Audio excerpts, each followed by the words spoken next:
অবশেষে স্বস্তি অভিষেক বন্দ্যোপাধ্যায়ের। শর্ত সাপেক্ষে 3 সপ্তাহের জন্য অভিষেক বন্দ্যোপাধ্যায়কে চোখের চিকিৎসা করাতে বিদেশ যাত্রার অনুমতি সুপ্রিম কোর্টের।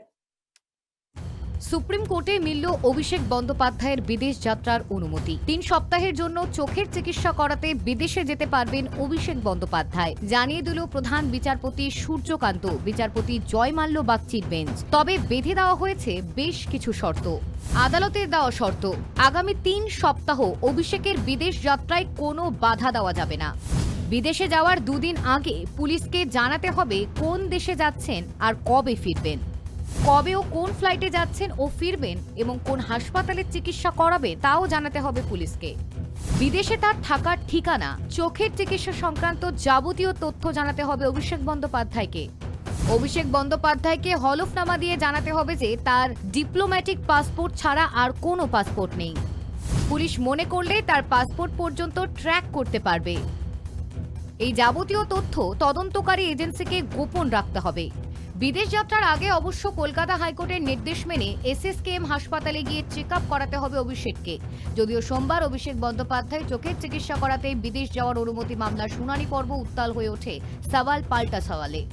কেন্দ্রের additional solicitor general SB Raju দাবি করেন, অভিষেক বন্দ্যোপাধ্যায়ের বিরুদ্ধে 16 মামলা রয়েছে। তাকে বিদেশে যাওয়ার অনুমতি দিলে আর দেশে নাও ফিরে আসতে পারেন।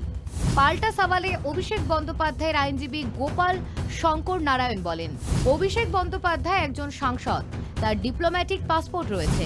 তিনি একটি রাজনৈতিক দলের সর্বভারতীয় সাধারণ সম্পাদক। তার 2 সন্তান ও স্ত্রী কলকাতায় থাকেন। ফলে তিনি বিদেশে গেলে আর ফিরবেন না, এমন বক্তব্যের কোনো যৌক্তিকতা নেই। বিচারপতি জয়মাল্য বাগচি শুনানিতে তার পর্যবেক্ষণে বলেন, শুধুমাত্র অভিষেকের বিরুদ্ধে মামলা রয়েছে বলেই তাকে বিদেশে চিকিৎসা পরিষেবা নিতে বাধা দেওয়া যায় না। একজন ব্যক্তি বিদেশে যাওয়া এবং নিজের পছন্দমতো চিকিৎসা করানোর সম্পূর্ণ অধিকার রয়েছে।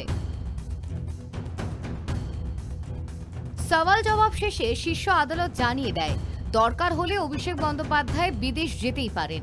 তাকে ডিপ্লোম্যাটিক পাসপোর্ট জমা রাখতে হবে। 3 সপ্তাহের জন্য দেশের বাইরে যাওয়ার ছাড় পাবেন তিনি। তবে তার আগে এসএসকেএম হাসপাতালে চিকিৎসা করিয়ে সেখান থেকে বিদেশ যাওয়া যে প্রয়োজন সেই সংক্রান্ত সার্টিফিকেট নিতে হবে। রিমিক মাঝির রিপোর্ট, কেটিভি বাংলা।